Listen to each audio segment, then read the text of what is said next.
Good morning all, welcome back to this week's Friday's morning Ask Spark series on YouTube Live here. My name is Garry, I'm from GESA Electrical, in case you didn't notice. Today is the 7th of August. Gee, time has flown really fast, hasn't it? We can nearly count the time down until Christmas, literally. Now, I've been asked again this week the difference between sensors, as in infrascans, as in, you come home, the lights are, it's dark outside and you need the lights to turn on. And people going like, yeah, I bought this fantastic light here from Bunnings. Not gonna bake those guys. This fantastic light from Bunnings, it's a bunker light and it's got like a little sensor built in. It's really cool, it wasn't special. And we put it up and they rang, and I already questioned, said, look guys, please be aware that sensor, which is part of that light fitting, it might do the trick, but it might not, because it's not really top of the range. So as long as you're aware that it might or it might not necessarily do the trick, it's fine.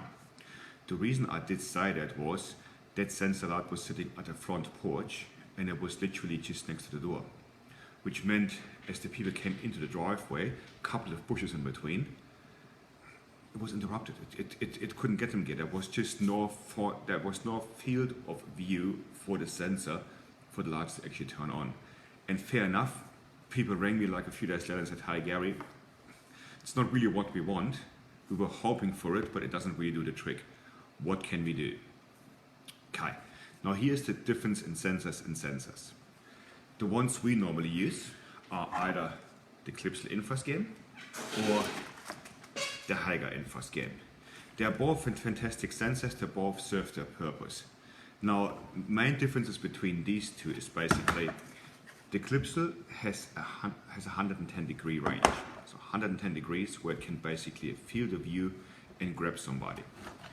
This Haiger one here has 220 degree range. So while that covers a certain angle, this one here can cover your entire house front.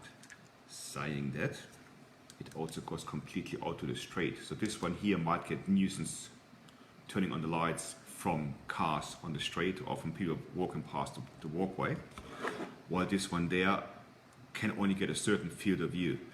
And you might need two of them at either end of the house to turn the lights on. So different occasions require different parts, and that's where it comes in that you actually talk to your expert electrician and say, hi, this is what I would like to do, or your electrician needs to ask you the question, what is it that you're actually after? Just putting something off the shelf doesn't necessarily mean it's going to be the correct solution. It might work, but it might not be what you exactly need. So part of our job is always figuring out what is it you need and how can we find the correct part to do your job properly. So in this case, with that particular sensor, we went in there and we put the clips one up on the corner in front of the garage, because the idea was as they were driving in, the sensor got them, the lights turned on, they went in the garage, they had the garage lights on, problem solved. Same thing, they get visitors coming at night, coming in the driveway, parking the car, getting out, lights are on, you walk to the front door and the front porch light comes on. Because, remember, that's also censored. So really, let's figure out what is the best thing for you to do and where does it fit you the best. Now, sensors, you also get those little tiny ones, also I think Bunnings sell them as well. There's a reason why they're only $30, because that's literally all they're worth. They may be okay for a while, but it's not the base nice. Other sensors you can get, for example, and I've seen it at another client, they had a downlight with a built-in sensor, and they had that one in their pantry. Now, it's done the trick for the last 5 years, but eventually it's not there anymore. So what we're doing now, we're putting in a recessed one. That one just drills a hole in the ceiling, pops in there, works from there.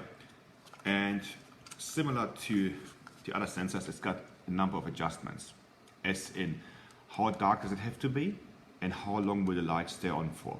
The better sensors have these functions, the cheaper ones don't. And that's also one of those differences when it comes from choosing one over the other. This particular one comes in a recessed and in a surface mount version. So it can be either nice and flush with the ceiling, or it can be visible with a little surface mounting frame around it. Hi, the good thing about that one there is actually what's called a presence sensor. What that means, as an example, is let's say toilet. You put one of these in a toilet. I'm sure some of you have seen these sensors in a public toilet. You walk in, lights turn on, stay on for 10 minutes, and if you don't move in your cubicle, well, you got to finish off your business in the dark. Now, these ones, the old ones are sort of movement sensors, which means you have to move. So let's say you're in the loo, lights turn off, you literally have to wave your hands and be really active. These ones there are presence sensors, they're like this. Simply speaking, 2 in 1. It's good enough to just fold over the paper in the book you're reading while you're actually doing your business. And that'll be enough for those sensors to come on, which means they're ultra sensitive. And I mean ultra sensitive. They're really cool, and it's actually new technology. Truthfully, that recessed version there is cheaper in the presence sensor than it is in the old PIR, the passive infrared. So yeah, again, different occasions require different materials. And it's our job as professionals to find out what's the best thing for you. And the only thing we can find out is by asking you lots of questions. So when you call in and say, hi, I need a sensor, we need to ask a lot of questions back of why do you need it, where do you need it. And sometimes it also means we have to come out to give you a proper quote, tell you this is what we believe is the right solution for you. These things are quite often not done over the phone. And if you call in and then say, hi, but I've asked Joe Blog and they gave me a price, it may be that Joe Blog by chance has the right one, but of all the variety which is out there, chances are it may not be. So please be patient with us, because we're trying to find the right solution for you to give you the correct sensors. So yeah, I think that's it for me this morning.